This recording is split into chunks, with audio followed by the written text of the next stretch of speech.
Hola, yo me llamo Tanya y vengo de la Universidad de Oviedo. Y mi intención en el día de hoy es hacer un muy breve resumen sobre un tema en concreto de la bioquímica, que es el metabolismo energético. Lo primero, agradeceros haber pinchado en este link, ya sois unos valientes.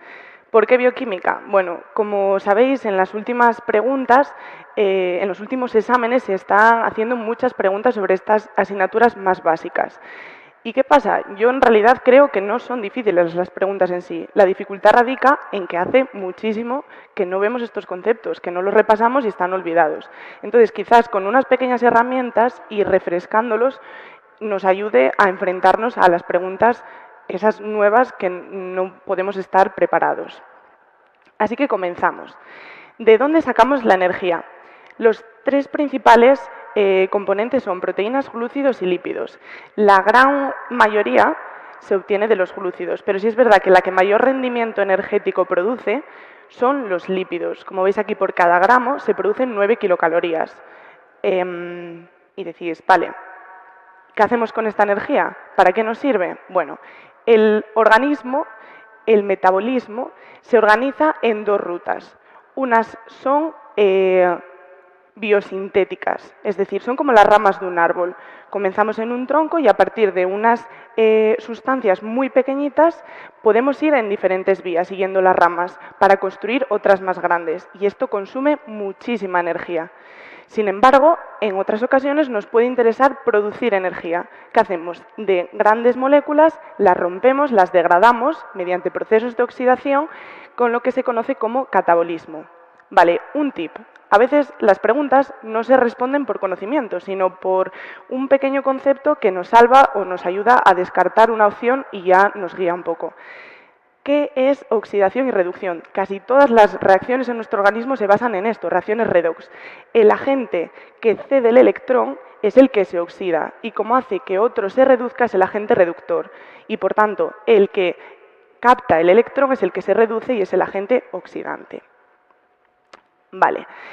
Entonces, las vías anabólicas son divergentes, hemos dicho que son como las ramas de un árbol, y las catabólicas son todo lo contrario, son convergentes, es decir, de todos los grandes sustratos de los que podemos obtener energía acaban por diferentes vías llegando al mismo punto de control, que es el piruvato. Y este piruvato, según las condiciones en las que nos encontremos, si hay oxígeno, entra en la mitocondria para producir energía en grandes cantidades. Y si no tiene oxígeno, se desvía por una carretera secundaria que es mucho más pobre energéticamente, produce mucho menos, pero a veces es la única alternativa que tenemos para llegar, para producir lactato. Pero lo que le gusta a las células de nuestro cuerpo es la glucosa. Y atentos, 6 carbonos. Por eso hemos pintado un hexágono, 6 puntos. ¿Qué hacemos con la glucosa? Si tenemos mucha glucosa, lo que hacemos es guardarla. La depositamos en el hígado en forma de glucógeno. Por eso se denomina glucogénesis. Y si necesitamos la glucosa, de donde la podemos sacar en primer lugar son de esos depósitos, rompiéndolo, glucógeno-lisis. Pero a veces no tenemos depósitos y ya los hemos consumido. Entonces podemos crear nueva glucosa, lo que se conoce como gluconeogénesis, a partir de diferentes sustratos. Pero estos sustratos consumen muchísima energía, nos sale muy caro. Entonces diréis, no tiene sentido gastar energía para conseguir obtener energía. Pero a veces es la única vía en la que tenemos para llegar a producir glucosa. Lo que sí le interesa al cuerpo es producir energía a través de la glucosa, mediante la glucólisis. Pregunta de este año. Durante el ayuno nocturno, ¿cuál es la principal fuente de glucosa? Como hemos dicho, lo primero es sacar la glucosa de los depósitos que tenemos rompiendo el glucógeno, la glucogenólisis hepática. Vale. ¿Qué hacemos con la glucosa? La vía principal es la glucólisis. El primer punto de control es una fosforilización, la glucosa 6-fosfato, pero al final lo que hacemos es conducirla en una ruta y producir piruvato.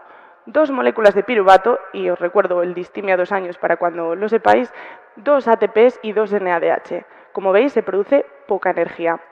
¿Y qué hacemos con el piruvato? Pues en condiciones hipóxicas, la única vía que tenemos funcionante es la fermentación láctica, la producción de lactato, muy pobre energéticamente, por cada molécula solo 2 ATPs. ¿En qué condiciones fisiológicas podemos aplicar esto, o aplicamos de hecho esto?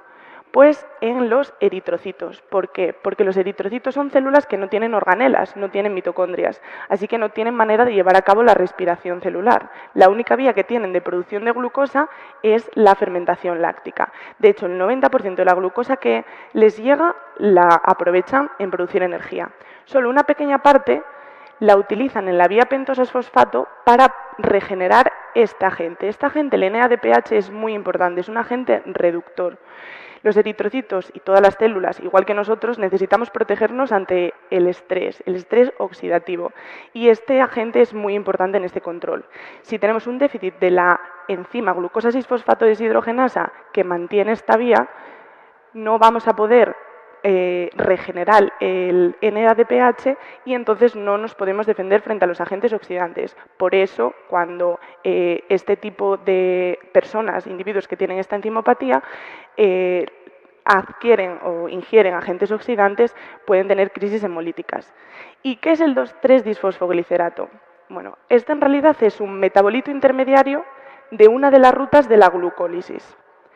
Por lo tanto, estaría en todas las células. ¿Por qué solo hablamos de él cuando hablamos de las anemias y de los eritrocitos? Porque aquí es doblemente importante. El 2,3-disfosfoglicerato es además un modulador alostérico negativo. ¿Qué quiere decir esto? Es capaz de regular, es una herramienta que tiene el eritrocito para regular la afinidad por la hemoglobina. Perdón, la afinidad de la hemoglobina por el oxígeno. Entonces, cuando le interesa que tenga poca afinidad, sube el 2,3-disfosfoglicerato, desplaza la curva hacia la derecha y aumenta la cesión del oxígeno a los tejidos.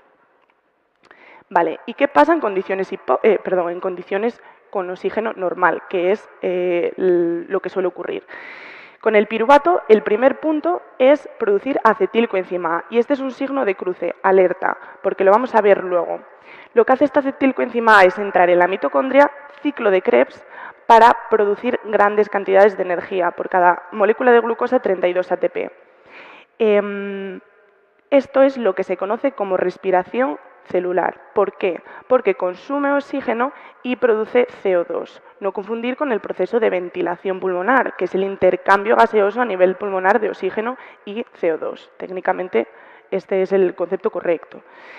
Vale, un dato curioso, pero quizás importante. El ciclo de Krebs es la única ruta o de las pocas rutas que se conocen que son anfibólicas. Esto quiere decir que puede ir en las dos direcciones. Aquí la estamos viendo como una ruta catabólica de producción de grandes cantidades de energía, pero el ciclo también forma sustratos que se pueden utilizar para formar otras moléculas, es decir, sustratos de rutas anabólicas, y esto puede ser muy interesante.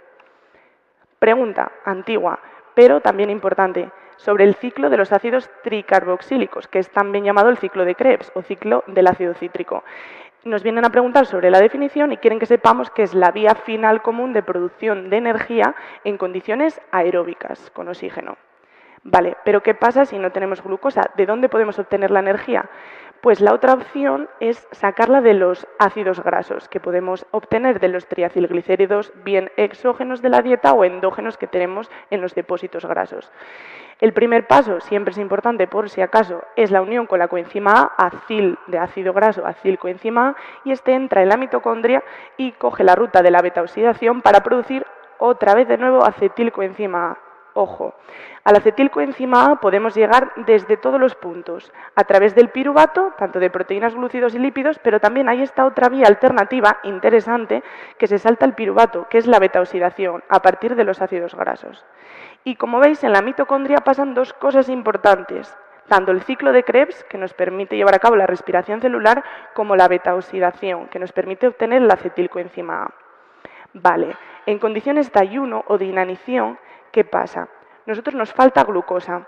Entonces, desviamos todos los sustratos de los que os hablé del ciclo de Krebs para producir nueva glucosa. Y el ciclo de Krebs en el hígado se queda bloqueado. Esta acetilcoenzima A no puede entrar ese ciclo y coge una ruta alternativa. ¿Cuál es esa ruta? La producción de cuerpos cetónicos, principalmente acetoacetato y beta-hidroxibutirato. Estos cuerpos salen a sangre, llegan a los tejidos periféricos, como puede ser el músculo, lo cogen y ellos sí que tienen el ciclo de Krebs bien, así que vuelven a convertir los cuerpos cetónicos a acetilcoenzima A, lo meten a la respiración celular y producen energía. Diréis, bueno, hemos conseguido lo que queríamos, hemos producido energía, sí, pero a costa de este problema. Estos cuerpos cetónicos son en realidad ácidos que están en la sangre, que bajan el pH y producen la cetoacidosis, típica de la situación de ayuno o también típica de la diabetes mellitus, que no es por falta de glucemia, pero sí que hay un pico, un descenso o digamos una hipoglucemia relativa y así es como lo entiende el organismo en ese momento. El ser humano, por tanto, y esta pregunta nos permite repasar varios conceptos de una. ¿Puede convertir glucosa en lactato? Sí, es lo que hace en condiciones anaeróbicas, la única vía es la fermentación láctica. ¿Puede transformar hidratos de carbono en ácidos grasos? Sí. La idea es, si tienes glucosa, la depositas en forma de glucógeno. Si ya tienes todos los depósitos llenos, lo que te queda es transformar esa glucosa en triacilglicéridos para poder depositarlos en forma de lípidos. ¿Puede convertir piruvato en glucosa? Sí. Hemos visto que la glucosa se puede sacar de diferentes sustratos y uno de ellos será el piruvato. Pero lo que no puede, y esto es importante porque somos solo los seres humanos y otros animales los que podemos, pero otros organismos sí, producir de ácidos grasos, transformarlos en hidratos de carbono. Vale, y ahora lo más importante. Los dos conceptos que quiero que os llevéis para casa, o bueno, si ya estáis en casa, que os quedéis con ellos, no son de bioquímica. Esos dos conceptos son confianza y energía, ya que estoy hablando de metabolismo energético. La confianza en vosotros durante la preparación es súper importante, pero más que nada, o por lo menos cuando yo más la necesité, fue a la hora de enfrentarnos al examen. Es increíble lo que podemos ser capaces de hacer en una situación de estrés y no te lo imaginas hasta que lo vives. Y hay que confiar en uno mismo y en que eso va a salir cuando más lo necesitas. Y la segunda, la energía. Hay días que estás muy animado y muy bien, aprovecha ese motor para sacar lo mejor de ti, pero ¿qué pasa en los días malos? Esos en los que necesitas la energía y cada uno tiene una manera de sacarla y es a lo que hay que aferrarse siempre para tirar hacia adelante y buscar la parte positiva. Y muchas gracias.